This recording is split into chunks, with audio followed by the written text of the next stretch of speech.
How it's been described is that there's been one rule for the elite, especially the elite that's connected to power, and another for everybody else. I think I'll leave it at that. Yeah.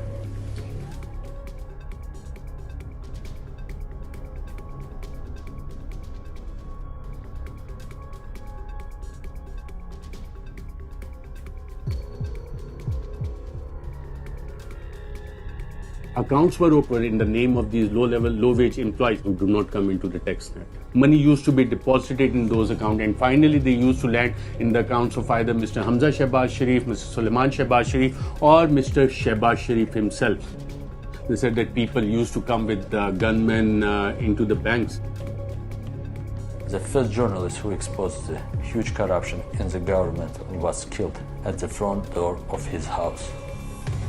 All the 5 judges declared that Prime Minister Nawaz Sharif is not an honest person. London is the second home of House of Sharif. London and its role in the offshore world is that it's a money launderer's paradise. It's a money launderer's paradise. I think the main issues for developing countries are Western countries. We have a ready-made system where corrupt individuals can hide, can spend, can clean their money.